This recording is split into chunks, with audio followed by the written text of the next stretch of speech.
जय हिंद दोस्तों। तो आज फिर हम जुड़ चुके हैं और अपनी चर्चा को आगे बढ़ाते हुए आज जो हमारा चर्चा का विषय है वो है सेल्फ डिसिप्लिन।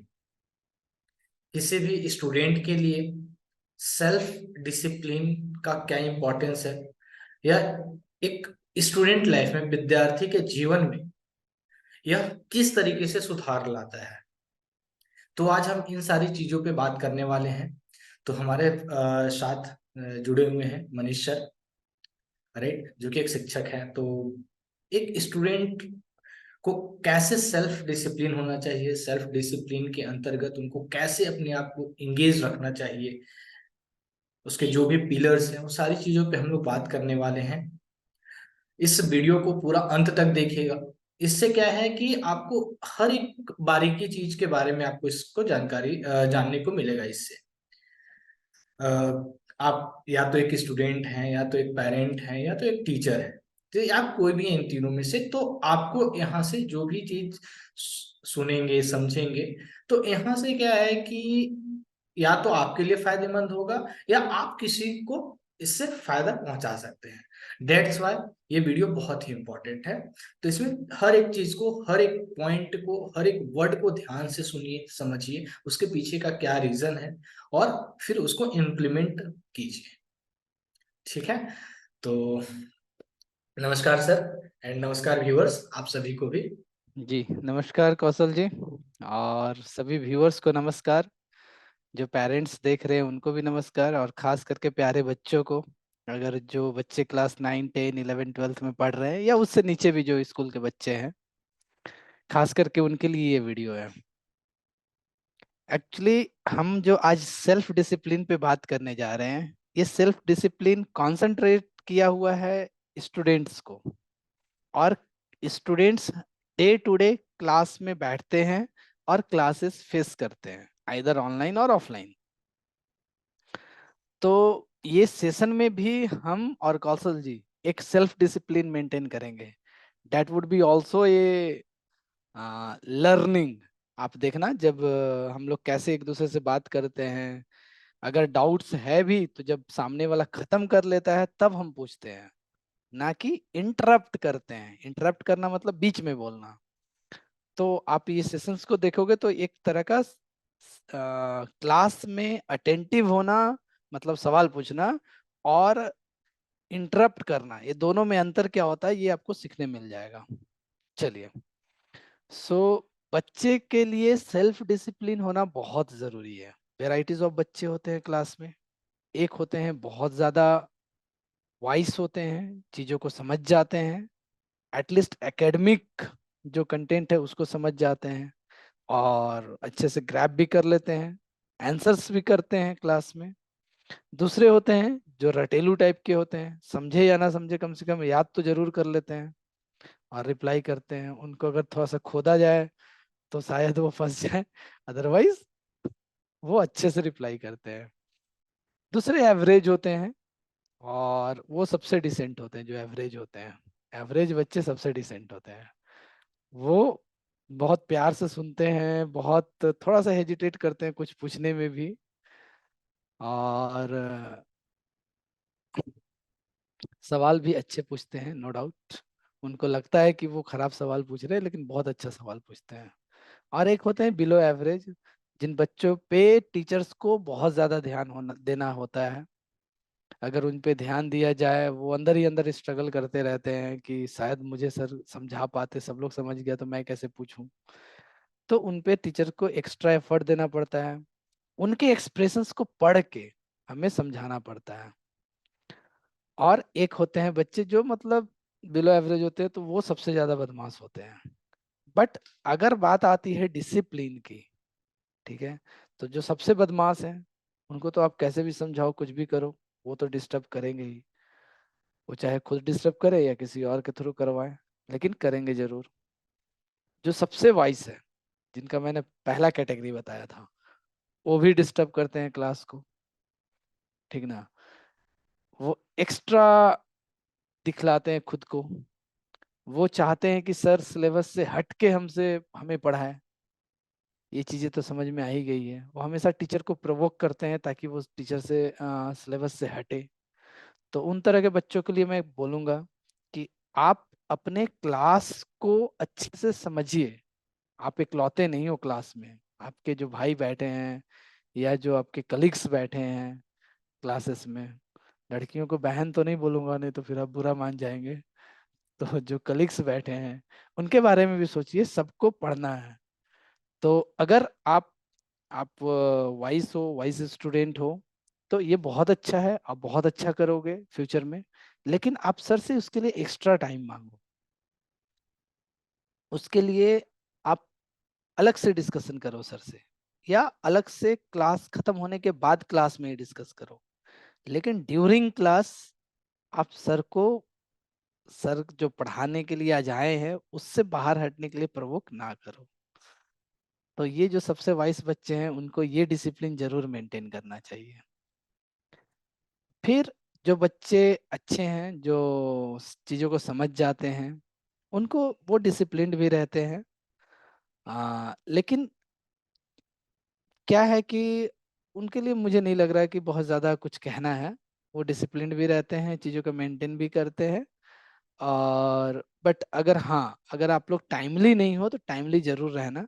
हाँ, उसके बिलो एवरेज जो है, जो मैंने कहा था, जो सबसे अच्छे होते हैं मेरे नज़र में, जो पढ़ना चाहते हैं, उनको समझ नहीं आ रहा, थोड़ा थोड़ा स्ट्रगल करते रहते हैं, उनको लगता है कि सवाल में, मन में सवाल उनके बहुत अच्छे अच्छे आते हैं लेकिन पूछते नहीं है, तो बेटा ये भी एक तरह का अनडिसिप्लिन्ड होता है, सवाल नहीं पूछना। ठीक है। तो आपको सवाल जरूर पूछना चाहिए पोलाइट मैनर में। टीचर बहुत ही पोलाइट होते हैं, सर से पोलाइट मैनर में पूछो कि सर मुझे पता नहीं, ये कितने वेटेज का सवाल है, सो मेरे मन में ऐसा आ रहा है, हम पूछना चाह रहे हैं, करके आप पूछो सवाल। ठीक ना। और जरूर पूछो, क्योंकि आपके जो सवाल आते हैं ना वो बहुत अच्छे होते हैं, मुझे जैसा लगता है। और वो टीचर को ये सोचने पे मजबूर करता है कि उसे अलग से कुछ एक स्टोरी क्रिएट करना पड़ेगा समझाने के लिए, या उस कॉन्सेप्ट को एक रियल लाइफ से कुछ रिलेट करना पड़ेगा समझाने के लिए।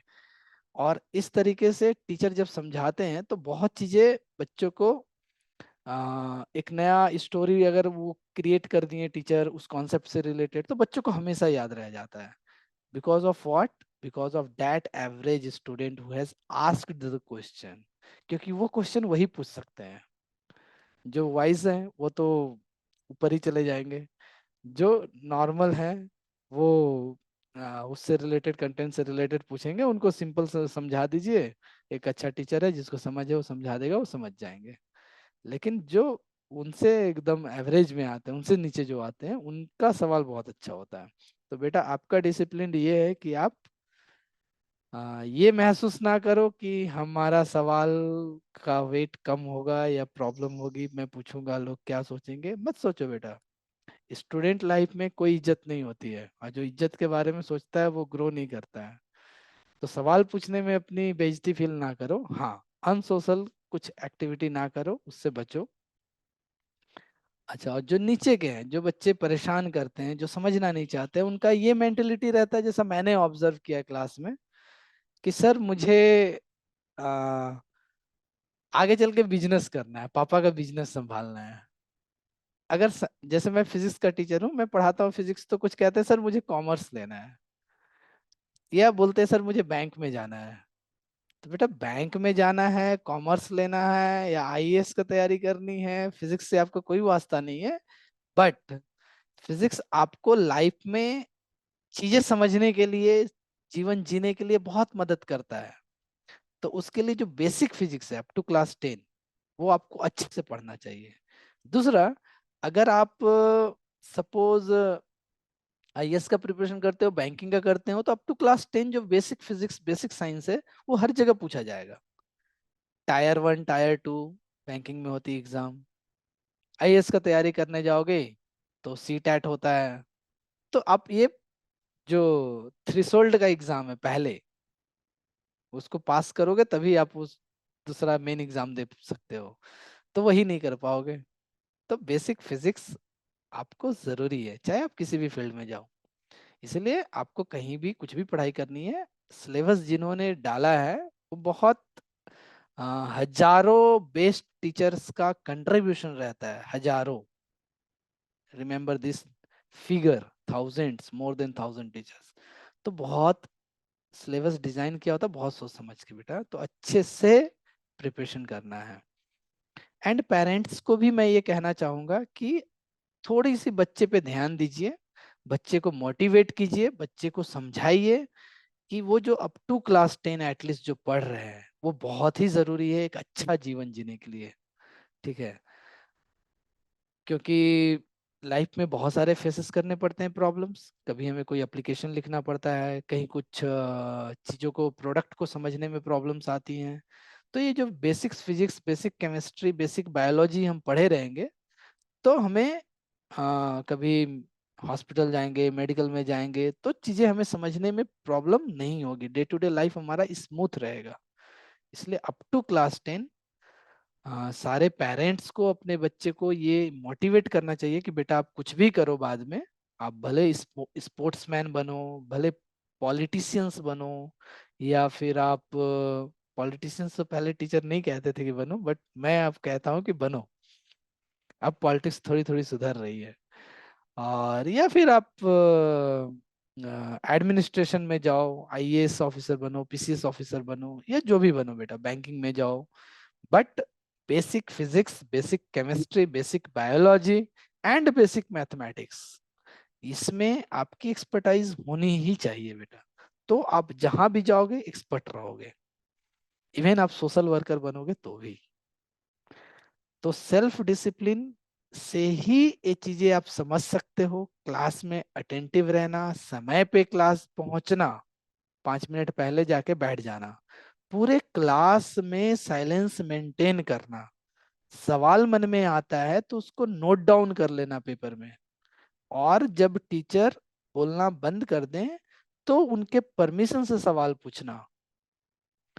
अगर, और फिर वो जो भी होमवर्क दें, असेसमेंट दें, उसको करना बुक्स के हेल्प से या फिर दूसरे नोट्स के हेल्प से। और अगर नहीं हो पा रहा है तो सर से टाइम लेके उस बारे में डिस्कस करना, एफर्ट लगाना। सर के पास टाइम नहीं होती है कभी कभी, तो उसके लिए आपको एफर्ट लगाना है, सर से टाइम लेना है और डिस्कस करना है, पर असेसमेंट करना है बेटा। तो स्टूडेंट लाइफ में ये दो तीन चीजें जो डिसिप्लिन है ना, वो एक आपको अच्छा स्टूडेंट बनाएगा। और कंटिन्यू रहना बेटा, लाइफ में एक डिसीजन आपने लिया, एडमिशन ले लिया, तो उसमें अच्छे से पढ़ाई करनी है एकदम, बिना लाग लपेट, बिना इधर उधर सोचे। कोई भी लाइफ खराब नहीं है, आप जो लाइफ चूज करोगे वो लाइफ अच्छा है, लेकिन जो कर रहे हो उसको छोड़ के दूसरे लाइफ के लिए काम करते रहना और इसमें थोड़ा थोड़ा करना, वो बुरा है। तो एक डिसीजन लो और उसमें कंटिन्यूटी मेंटेन करना है। That is also a very very difficult self discipline. अगर कंटिन्यूटी मेंटेन करोगे तो आप जूता भी सिलाई करते रहोगे तो बाटा जैसा ब्रांड खड़ा कर सकते हो। ये होती है कंटिन्यूटी। ठीक है। और अगर खुदाई करके आयरन ओर्स निकालने का प्रयास करोगे एक जगह से, तो टाटा जैसा कंपनी भी खड़े कर सकते हो। और अगर प्रोडक्ट बेचने का आपके अंदर काबिलियत है और उसमें कंटिन्यू रह गए बिना अपनी इज्जत ये वो क्या सोच के इधर उधर की बातें, तो अंबानी भी बन सकते हो। ठीक है। तो आप कुछ भी कर सकते हो बेटा, जो चाहो वो बन सकते हो। और आईएएस का तो एक से एक स्टोरी आते रहती है हर दिन। मोदी जी को देख रहे हो, स्टेशन पे चाय बेचते बेचते प्रधानमंत्री बन गए, वर्ल्ड के बेस्ट लीडर बन गए। तो कंटिन्यू रहना है बेटा। It, continuity is the backbone in the self discipline. ठीक है। और क्लासेस हमेशा में बिना एब्सेंट हुए, अगर इमरजेंसी है तो एब्सेंट हुए तो उसे दूसरे से नोट्स लेके पूरा करना है। तो ये सारा सेल्फ डिसिप्लिन में बहुत ही इंपॉर्टेंट होता है। अगर 2 सेकंड में समराइज करना हो तो मैं बोलूंगा, जैसे क्लास, आप समय से पहले 5 मिनट पहुंचिए, पूरी क्लास में साइलेंस मेंटेन रखिए, कौन क्या कर रहा है, कौन क्या किस तरीके से किसको प्रोवोक कर रहा है उससे ध्यान हटा के सिर्फ टीचर के शब्दों पे ध्यान आपका रहना चाहिए।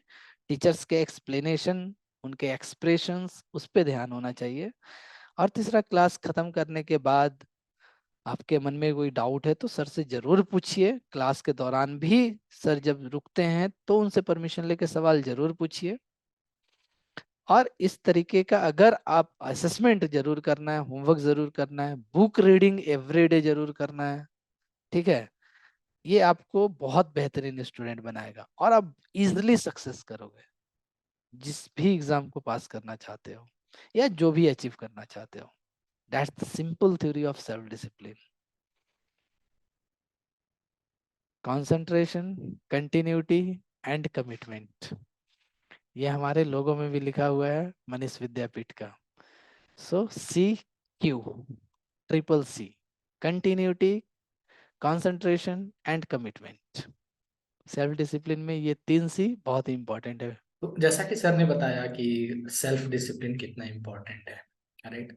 तो सेल्फ डिसिप्लिन में सबसे यदि हम बात करें तो सबसे पहला चीज कि आप एक स्टूडेंट हो तो किस क्लास में हो वो मायने रखता है, राइट।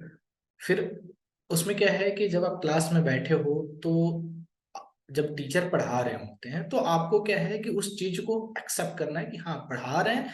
तो आपको एक बेट देखिए, एक स्टूडेंट जो होते हैं बिलो क्लास 10 या सर ने बताया 10, 11, 12, जो भी 9, 10, 11, 12 में बच्चे हैं, क्लास 12 तक जो भी बच्चे होते हैं, तो वहां पर यदि हम देखें तो यहाँ पर यदि आप सिलेबस देखेंगे या क्लास 10th तक का सिलेबस आप देखेंगे तो आपको हिंदी भी पढ़ना है, इंग्लिश भी पढ़ना है, एसएसटी भी पढ़ना है, साइंस भी पढ़ना है और मैथ भी पढ़ना है, ठीक है। कोई बच्चे बोलते मुझे कॉमर्स में जाना है तो मैं साइंस क्यों पढूं, मुझे आईएएस बनना है तो फिर मैं साइंस और मैथ क्यों पढूं, मुझे सिर्फ एसएसटी पढ़ना चाहिए।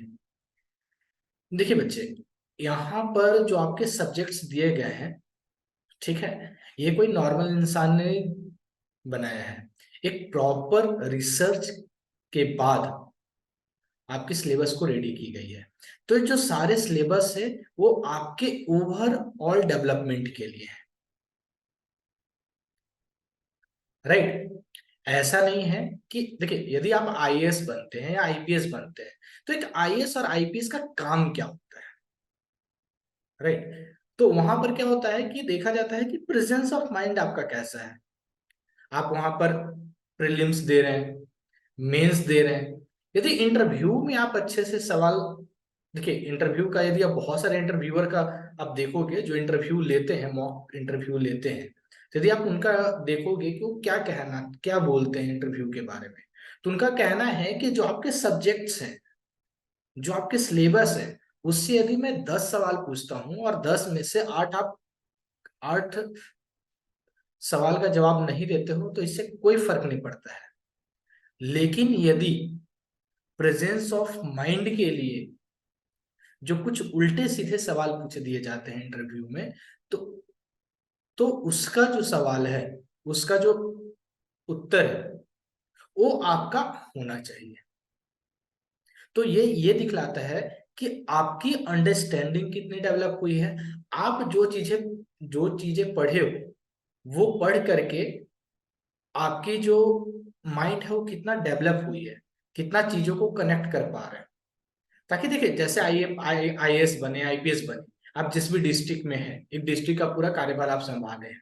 इंडिया एक ऐसा देश है जहाँ पे बहुत सारी कम्युनिटीज रहती हैं, रिलीजन रहते हैं, बहुत सारे सिस्टम्स हैं, ठीक है, और बहुत तरह के डिफरेंट डिफरेंट सिचुएशंस जो हैं वो आते रहते हैं। तो क्या आपको कोई सिचुएशन यदि आता है आपके एरिया में, तो क्या आप उसको अच्छे तरीके से कूल माइंड से बेटर वे में, एक मैनेज्ड वे में आप उसको हैंडल करने के लायक हैं या नहीं है, राइट। तो presence of mind, understanding, overall development, इन सारी चीजों के लिए इन सारी चीजों के लिए आपको ये सारे टॉपिक्स पढ़ना जरूरी है, जो कि आपको अपने लाइफ से जुड़ना सिखलाता है, ठीक है। ये सिर्फ पास होने के लिए नहीं है कि क्लास 10 पास कर जाएंगे, 11 12 में हम कॉमर्स ले लेंगे, आर्ट्स ले लेंगे। आप आर्ट्स लीजिए, कॉमर्स लीजिए, साइंस लीजिए, आप कोई भी एग्जाम देने जाएंगे वहां पे एक जनरल स्टडीज रहती ही रहती है, एप्टीट्यूड रहता ही रहता है। एप्टीट्यूड में मैथमेटिक्स रहेगा, रीजनिंग में लॉजिकल सवाल सवाल रहेंगे, जहां पे ये देखा जाएगा कि जो भी आप क्लास 8 9 10 या 7 से जो भी आप पढ़े बचपन से, क्या उन सारी चीजों को आप अच्छे तरीके से समझे हैं या नहीं समझे हैं, क्या उस चीज को रिलेट कर पा रहे हैं या नहीं कर पा रहे हैं। राइट, आप लुसेंट का बुक उठाकर देख लीजिए, जो जनरल नॉलेज का है, किसी भी जनरल एग्जाम के लिए, यदि आप गवर्नमेंट एग्जाम दे रहे हैं, प्राइवेट एग्जाम दे रहे हैं ऑफ कैंपस के लिए, तो वहां पे आपको सारे क्वेश्चन पूछे जाते हैं। केमिस्ट्री के भी बेसिक क्वेश्चंस रहते हैं, फिजिक्स के भी रहते हैं, बायो के भी रहते हैं, मैथमेटिक्स के भी रहते हैं। तो ये करना ही रहे, सिर्फ पास होने के लिए नहीं, आपके लाइफ के लिए सारी चीजें हैं। ओके, तो जो डिसिप्लिन है वो यही है कि जो चीज आपके सामने रखी जा रही है उसको एक्सेप्ट करना है। हर एक, मतलब जो आपका सिलेबस है, राइट, फ्रेंड्स आपके सामने जो चीज रख रहे हैं वो उसको, मैं ये नहीं बोल रहा हूँ कि एक्सेप्ट कीजिए, राइट, लेकिन जो टीचर्स हैं, जो स्कूल है, जो कोचिंग है, वो आपके सामने जो भी चीज रख रहा है, जो भी आपको पढ़ा रहा है, समझा रहा है, वो एक प्रॉपर रेडी की गई कंटेंट है, राइट, जो आपके करंट क्लास के लिए तो है ही, साथ ही आपके फ्यूचर के लिए भी है। आप क्लास 10 पढ़ रहे हो, डेट मीन्स क्लास 10 पास करने के लिए नहीं पढ़ रहे हो, आप पढ़ रहे हो अपने फ्यूचर के लिए, जो कि आप आज के 5 साल बाद, 10 साल बाद आप क्या होंगे, वो डिपेंड करेगा कि आप अभी कैसे एक्ट कर रहे हैं, राइट। तो इन सारी चीजों पे ध्यान देना बहुत ज्यादा इंपॉर्टेंट है। और इस चीज को सबसे पहले आपको क्या है, एज ए डिसिप्लिन स्टूडेंट आपको क्या करना है, इन सारी चीजों को एक्सेप्ट करना है, सारे सिनेरियोज को एक्सेप्ट करना है। ठीक है, पहला आपका एक्सेप्टेंस है। दूसरा, एक्सेप्ट करने के बाद आपको अपने विल पावर पे वर्क करना है कि हाँ, ये जो चीज है, इन सारी चीजों को मुझे कवर करना है, अच्छे से अपनी अंडरस्टैंडिंग लेवल को बढ़ानी है, टीचर से सवाल पूछने हैं, टीचर यदि कोई सवाल पूछ रहे हैं तो मुझे उसका जवाब देना है, हो सकता है गलत है।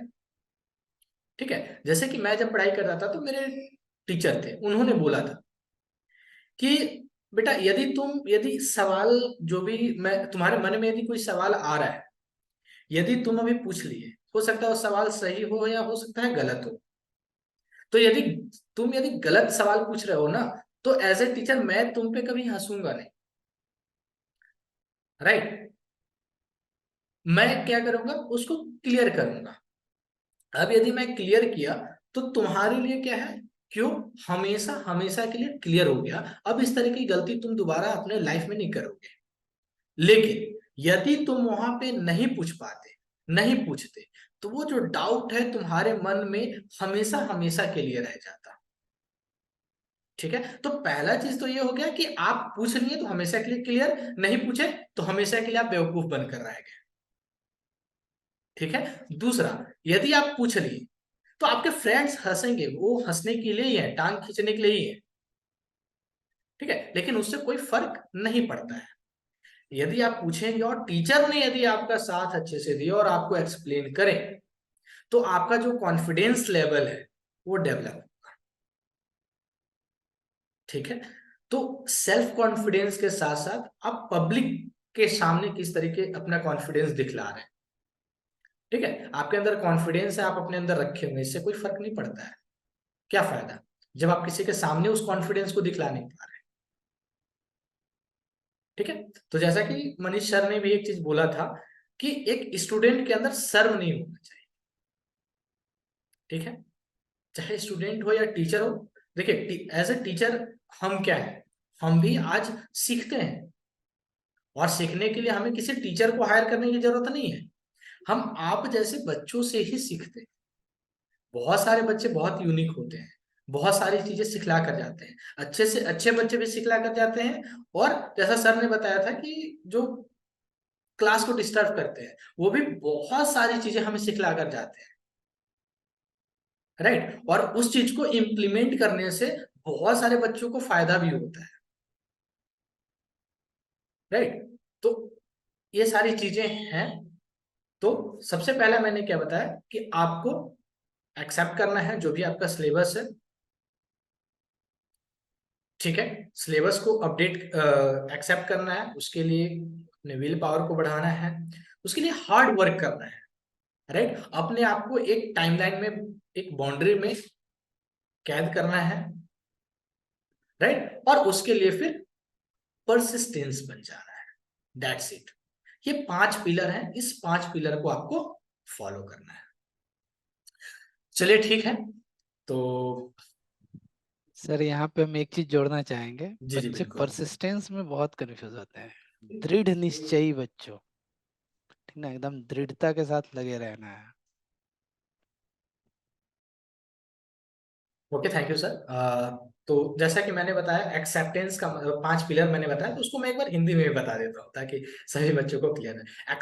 एक्सेप्टेंस का मतलब जो भी चीज आपके सामने है उसको स्वीकार कर लेना कि हाँ भाई ये है सिलेबस, तो ये मुझे पढ़ना ही है, पहली चीज। दूसरा मैंने बताया था आपको विल पावर, मतलब आपकी जो इच्छा शक्ति है उस पे काम करना है कि हाँ ये है मेरा सिलेबस, तो इसको मुझे करना है, मतलब करना ही है। अब उसके लिए क्या है, हार्ड वर्क करना है, दैट मीन्स कड़ी मेहनत करनी है, ठीक है। बाउंड्रीज जो मैंने बोला था, टाइमलाइन जो मैंने बोला था, मतलब आपके लिए एक समय होना चाहिए, उस समय पाबंदी पे आपको काम करना है, राइट। और पांचवा मैंने बोला था परसिस्टेंस, मतलब एक दृढ़ निश्चय के साथ ये चारों चीजों को फॉलो करना, ठीक है। ओके, तो थैंक यू, धन्यवाद, नमस्कार।